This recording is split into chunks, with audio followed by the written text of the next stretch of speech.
Maya Chen stared at the hospital bill in her trembling hands, the numbers blurring through her tears. $50,000 for her 7-year-old daughter Emma's heart surgery, money she didn't have and couldn't possibly raise in time. Working 3 jobs as a waitress, house cleaner, and night shift data entry clerk barely covered their basic expenses, let alone a life-saving medical procedure. The wealthy man sitting across from her in the sterile hospital cafeteria seemed to exist in a completely different world. Alexander Park, 30 years old, and worth over $1 billion according to the business magazines, had approached her with an offer that sounded like something from a desperate movie plot. "I need a wife," Alexander had said without preamble, his voice as cold and businesslike as his expensive suit. "My grandfather's will requires me to be married before my 30th birthday, which is in 6 weeks. Or I lose control of the company I've spent my entire adult life building." Maya had initially thought he was joking, or perhaps mentally unstable. But as Alexander explained the terms of his grandfather's archaic will, and his own desperate situation, she began to understand that this was a serious business proposition from a man who viewed everything, including marriage, as a transaction.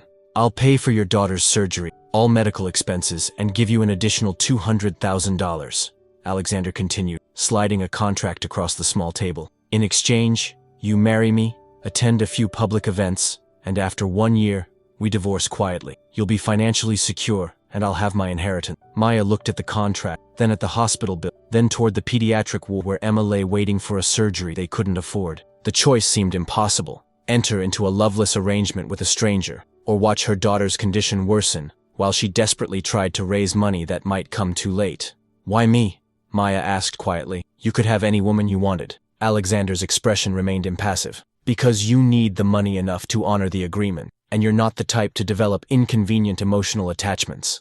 This is purely business." His words stung, but Maya knew he was right about her desperation. Chapter 2. The Agreement. Maya spent 3 sleepless nights weighing Alexander's proposition against her dwindling options. She had already been rejected for loans, medical payment plans, and charity assistance. Emma's cardiologist had made it clear that waiting much longer would significantly reduce the surgery's success rate. The contract Alexander had provided was thorough and cold, outlining every aspect of their arrangement with the precision of a corporate. Maya would move into his penthouse apartment, but maintain her own bedroom. She would attend social functions as his wife, but was not expected to provide any genuine emotional support or intimacy. After 12 months, they would divorce amicably, and Maya would receive a settlement that would ensure Emma's future medical needs were covered. "It's not ideal," Maya told her best friend Sarah over coffee, "but it's Emma's only chance.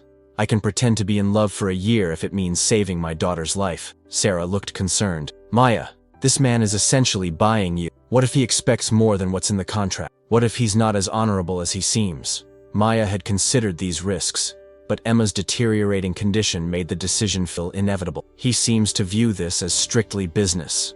He's not looking for a real wife. He just needs to check a box to satisfy his grandfather's will." When Maya signed the contract in Alexander's lawyer's office, she felt like she was signing away a piece of her soul. But when the hospital called that afternoon to confirm that Emma's surgery had been scheduled and paid for in full, Maya knew she had made the right choice for her daughter, even if it felt wrong for herself. Alexander had been present for the contract signing but had barely looked at her, treating the entire process like any other business transaction.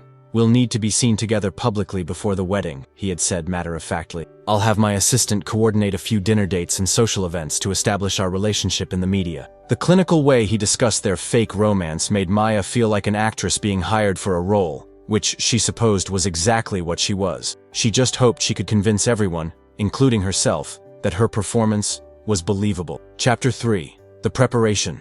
Alexander's assistant, a efficient woman named Jennifer, took charge of transforming Maya from a struggling single mother into a believable fiancé for one of the city's most eligible bachelors. The process was both humiliating and surreal, as Maya was subjected to makeovers, etiquette lessons, and coaching on how to navigate high society events. "Mr. Park's social circle is very particular about appearances and behavior," Jennifer explained as she led Maya through an exclusive boutique. "You'll need a complete wardrobe, and you'll need to learn the unwritten rules." Maya felt like a fraud as she tried on expensive dresses that cost more than she used to make in a month. The salespeople treated her with the deference reserved for wealthy customers, unaware that she was essentially a paid actress preparing for the role of her life. The etiquette lessons were particularly challenging. Maya had to learn which fork to use for each course, how to make polite conversation about topics she knew nothing about, and how to carry herself with the confidence expected of someone who belonged in Alexander's world. "Remember," Jennifer coached, You're not just representing yourself now. You're representing Mr. Park and his family's reputation. Everything you do will be scrutinized by the media and his social circle. Meanwhile, Emma was recovering beautifully from her surgery, her color returning and her energy levels improving daily. When Maya visited the hospital after her transformation sessions, Emma barely recognized her mother in the expensive clothes and professional makeup. "Mommy, you look like a princess," Emma said with wonder. "Are you going to marry a prince?" Maya's heart ached as she realized how much her life was changing and how little of it felt real. "Something like that, sweetheart. But remember, no matter what happens, you're the most important thing in my life." Alexander maintained his distance during this preparation period, communicating primarily through Jennifer, and appearing only for the few public appearances necessary to establish their relationship. When they did appear together, he was polite but cold, treating Maya like a business associate rather than a woman he was supposedly in love with. Chapter 4. The Public Debut. Their first public appearance as a couple was at a charity gala, an event that would introduce Maya to Alexander's social circle and establish their relationship in the media. Maya felt sick with nerves as Alexander's driver picked her up from her small apartment, which she was still maintaining until after the Alexander was waiting in the limousine, looking devastatingly handsome in his custom tuxedo. He barely glanced at Maya as she settled beside him, instead focusing on his phone and the business calls that seemed to consume his every waking. "Remember," he said without looking up, "we've been dating for 6 months. We met at a coffee shop near your work. You're studying to become a nurse while raising your daughter. Keep the story simple and consistent." Maya nodded, practicing the fabricated details of their romance in her. She had memorized their fake history like lines from a script, but she worried about maintaining the illusion under scrutiny from people who knew Alexander well. The gala was held in a ballroom that rivaled anything Maya had seen in movies. Crystal chandeliers cast elegant light over women in designer gowns and men in expensive suits, all moving through the space with the confidence that came from a lifetime of privilege. Alexander transformed the moment they entered the ballroom, his cold demeanor replaced by the charm and warmth expected of a man in love. He placed his hand on Maya's back, introduced her to his acquaintances with apparent pride, and even managed to look at her with something resembling affection. "She's lovely, Alexander," said an older woman who was introduced as a family friend. "How did you two meet?" Maya felt her heart racing as Alexander smoothly launched into their rehearsed story, his hand finding hers as he spoke. His touch was warm and surprisingly comforting, even though she knew it was all for show. "Maya has this way of making everything seem possible," Alexander said, looking into her eyes with such convincing sincerity that Maya almost believed him herself. "I knew from our first conversation that she was special." The performance was flawless, but Maya felt increasingly uncomfortable with how easily the lies came to both of them. Chapter 5. Growing Complications. As the weeks leading up to their wedding passed, Maya found herself spending more time in Alexander's work and less time in her. She had moved into his penthouse as stipulated in their contract, occupying a beautiful guest suite that was larger than her entire former apartment. Living with Alexander revealed aspects of his personality that surprised her. Despite his cold business demeanor, he was quietly considerate in small ways, ensuring the kitchen was stocked with foods Emma would enjoy during her visits, arranging for a car service to take Maya to the hospital without her asking, and never complaining about the disruption to his routine. Emma adored the penthouse, particularly the floor-to-ceiling windows that offered stunning city views. Alexander seemed awkward around children, but made genuine efforts to make Emma feel welcome, even purchasing books and games for her visits. "Your fiancé is really nice, Mommy," Emma said during one of her overnight stays. "He bought me that puzzle and he helped me put it together even though he had to work." Maya felt a pang of guilt at her daughter's innocent acceptance of their arrangement. Emma didn't understand that Alexander's kindness was part of their business agreement, not genuine affection for their small family. The media attention surrounding their engagement was intense, with photographers following them to restaurants and society columnists speculating about their relationship. Maya struggled with the constant scrutiny and the pressure to maintain their facade in public. "You're doing well," Alexander told her after a particularly challenging dinner party where she had been questioned extensively about their romance. "My grandmother seems to approve of you, which is more than I expected." His comment stung, reminding Maya that she was essentially an employee whose performance was being evaluated. But she also noticed that Alexander seemed more relaxed around her, occasionally forgetting to maintain his emotional distance. During quiet evenings in the penthouse, Maya sometimes caught Alexander watching her with an expression she couldn't quite interpret. When their eyes met, he would quickly look away, but Maya began to wonder if their arrangement was affecting him more than he had anticipated. Chapter 6. The Engagement Party. Alexander's family insisted on hosting an elaborate engagement party, an event that would formally introduce Maya to their extended social circle and cement their relationship in the public eye. The party was planned with military precision by Alexander's mother, a formidable woman who had made her disapproval of Maya clear from their first meeting. "I don't understand what Alexander sees in her," Maya overheard Mrs. Park telling a friend during the party planning. "She's obviously not from our world, and that child of hers, it's all very complicated." Maya felt the familiar sting of being judged for her background and circumstances, but she reminded herself that this was temporary. In less than a year, she would be free of these people, their condescending attitudes. The party itself was held in the ballroom of an exclusive hotel, with over 200 guests, including business leaders, politicians, and members of high society. Maya wore a stunning dress that Alexander had selected, and she had been coached extensively on how to handle the evening's social challenges. Alexander was the perfect fiancé throughout the cocktail hour, staying close to Maya's side and deflecting the more intrusive questions about their relationship. But Maya could see the strain in his eyes and the way his jaw tightened when people made subtle comments about their different background. "She's quite pretty," Maya heard one woman say to another, "but you can tell she's not really one of us. I give it 2 years before Alexander realizes his mistake." The comments hurt, but Maya had expected them. What she hadn't expected was the way Alexander's hand tightened on hers when he overheard similar remarks, or the flash of anger in his eyes when people were dismissive of her. As the evening progressed, Maya realized that something had shifted in their relationship. Alexander's protectiveness seemed genuine rather than performative, and his attention to her comfort appeared to come from real concern rather than contractual obligation. When the time came for toasts and speeches, Maya felt her carefully constructed composure beginning to crack under the weight of maintaining their elaborate lie in front of so many people who clearly saw through their facade.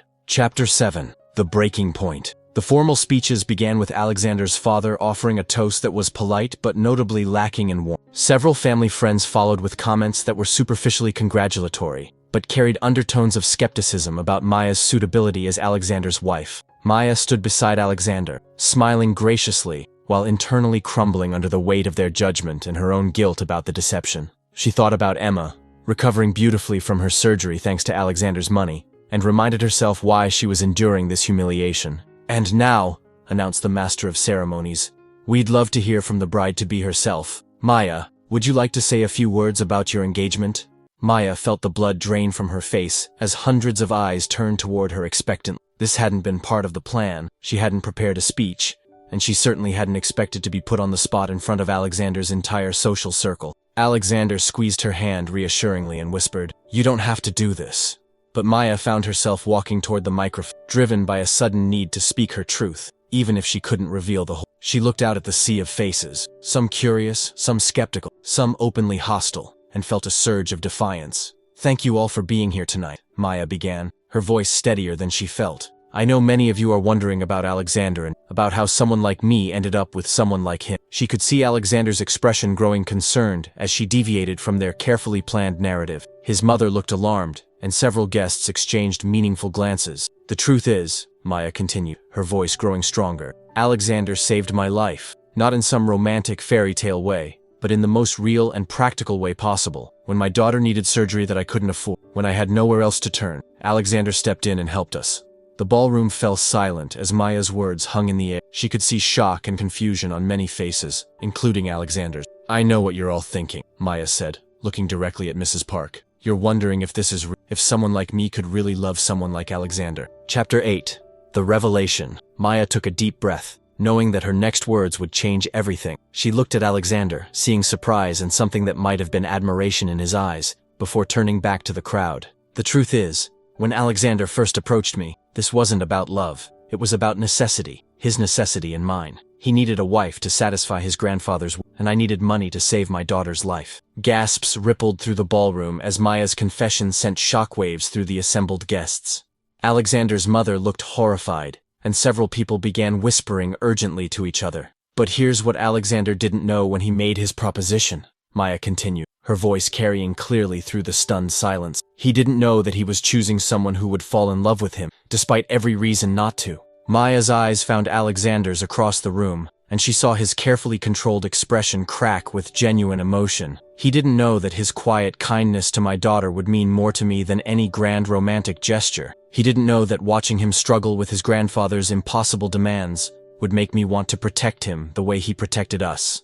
The crowd was completely silent, hanging on Maya's every word, as she laid bare the truth of their relationship. Alexander thought he was hiring an actress to play the role of his wife, Maya said, her voice breaking slightly. But what he got was a woman who discovered that the man behind the business facade is someone worth loving for real. Maya paused, looking directly at Alexander, who was staring at her with an expression of wonder and disbelief. So yes, our relationship began as a business arrangement, but it became something real, something precious, something worth fighting for. And if that makes me unworthy of your approval, then I accept that judgment, because loving Alexander Park, really loving him, is the best decision I've ever made, even if he doesn't love me back. The silence that followed Maya's speech was deafening. She could see tears in some guests' eyes, shock on others' faces, and something that might have been respect from a few unexpected sources. Alexander was walking toward her, his expression intense and unreadable. Chapter 9. The Response.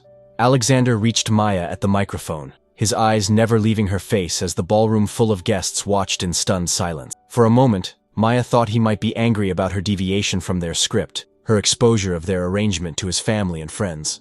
Instead, Alexander took her hands in his voice carrying clearly through the microphone as he spoke. "Maya," he said, his usual composure completely abandoned, "you're wrong about one thing." Maya felt her heart stop as she waited for his response to her public confession. "You said I don't love you back," Alexander continued, his voice rough with emotion. "But the truth is, I've been falling in love with you since the day you moved into my apartment and turned my sterile penthouse into a home." The crowd seemed to collectively hold its breath as Alexander's own confession unfolded. "I've been falling in love with the way you sing while making breakfast, the way you read bedtime stories to Emma with different voices for every character, the way you see the best in people even when they don't deserve it." Maya felt tears streaming down her face as Alexander spoke words she had never dared to hope she would hear. "I told myself this was just business, because I was terrified of what it would mean if it became real." Alexander, "I've spent my whole life believing that love was a weakness, that emotional attachments were liabilities, but you've shown me that love is actually the greatest strength of all." Alexander turned to address the crowd, his arm around Maya's waist. "Yes, our relationship began as a contract," he said firmly, "but it became a love story, and I don't care what anyone in this room thinks about that, because Maya Chen is the best thing that's ever happened to me." The ballroom erupted in a mixture of applause, shocked murmurs, and a few disapproving comments from Alexander's more traditional relatives. But Maya only had eyes for Alexander, who was looking at her like she was the most precious thing in his world. "I love you too," Maya whispered, finally able to speak the words she had been holding back for weeks. Alexander cupped her face in his hand, his thumbs wiping away her tears.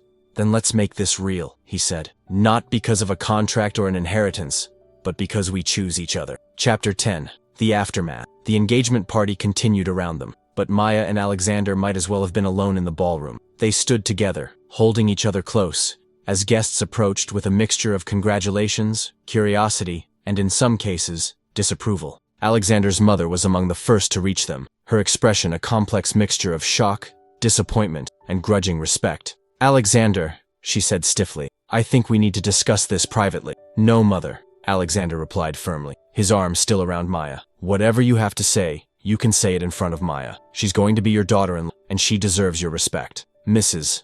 Park looked between them, clearly struggling with the revelation that her son's engagement was based on a business arrangement that had evolved into genuine love. "I don't understand," she said finally. "Why would you enter into such an arrangement? Why not just find someone suitable through normal means?" Alexander's expression hardened slightly. "Because suitable people in our circle were more interested in my bank account than in me as a person. Maya loved me when she thought I was just helping her out of obligation. She saw past the money to the man underneath." Several other guests approached with questions and comments, some supportive and others clearly skeptical about the unconventional beginning of. Maya was surprised by how many people seemed genuinely moved by their story, particularly some of the older couples who admitted that their own marriages had begun as practical arrangements that grew into love. "It's not as uncommon as you might think," said Alexander's grandmother, who had been quietly observing the evening's events.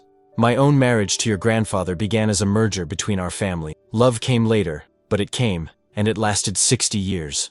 Emma, who had been staying with Maya's friend Sarah during the party, was brought to the hotel by Alexander's driver. When she saw her mother and Alexander together, she ran to them with obvious joy. "Does this mean Alexander is really going to be my daddy?" Emma asked with the directness of childhood. Maya looked at Alexander, who knelt down to Emma's level with a gentle smile. "If that's what you want," he said seriously, "I would be honored to be your stepfather, Emma." Chapter 11. The New Beginning. In the weeks following the engagement party, Maya and Alexander worked to rebuild their relationship on a foundation of honesty, rather than contractual obligation. They tore up their original agreement and started over, this time as two people who had chosen to be together out of love, rather than necessity. The transition wasn't always smooth. Alexander had to learn to express his emotions after years of suppressing them for business purposes, while Maya had to overcome her insecurity about belonging in his world. But they approached these challenges together with patience and understanding. "I want to renegotiate our living arrangement," Alexander said one evening as they sat together in what had become their shared space rather than his penthouse and her guest room. Maya felt a flutter of anxiety. "What do you mean?"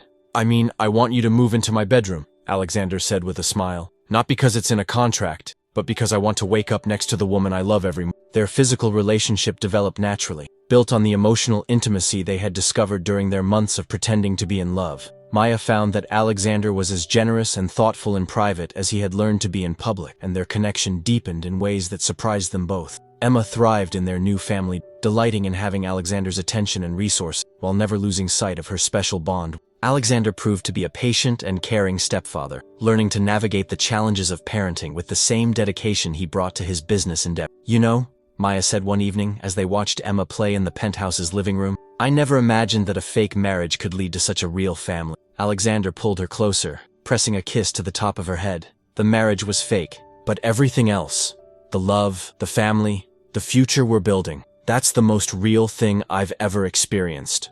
Maya's relationship with Alexander's family improved gradually, particularly after Mrs. Park saw how genuinely happy her son had become. While some members of their social circle remained skeptical, many others came to respect the unconventional love story that had emerged from their business arrangement. Chapter 12. The Real Wedding. 6 months after the engagement party revelation, Maya and Alexander decided to have a second wedding ceremony, this time as two people who were marrying for love rather than convenience. They chose a small, intimate ceremony that reflected their genuine relationship, rather than the elaborate social event their first wedding had been planned to be. The ceremony was held in the hospital chapel, where Emma had recovered from her surgery, a location that held deep meaning for their family's beginning. Only their closest friends and family members were invited, creating an atmosphere of warmth and authenticity that had been missing from their original plans. Maya wore a simple but beautiful dress that she had chosen herself, rather than the elaborate gown that had been selected by Alexander's mother for their first ceremony. Alexander wore a suit that was elegant but not ostentatious,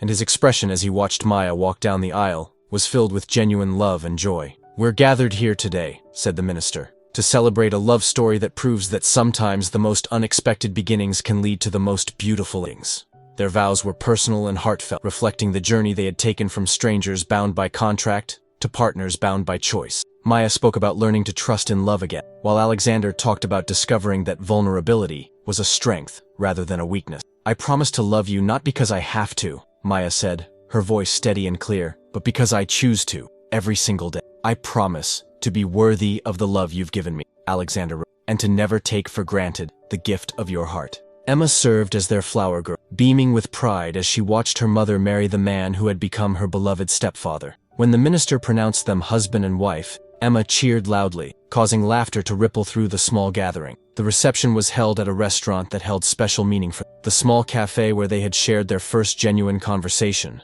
before their relationship became complicated by contracts and public expectations. "To Maya and Alexander," toasted Alexander's grandmother, raising her glass with a smile, "who proved that love can bloom in the most unlikely circumstances." Chapter 13. The Happy Ending. 2 years after their real wedding, Maya and Alexander had built a life together that neither of them could have imagined when they first signed their business agreement. Their love had grown stronger through the challenges of blending their different worlds and creating a family that honored both their backgrounds.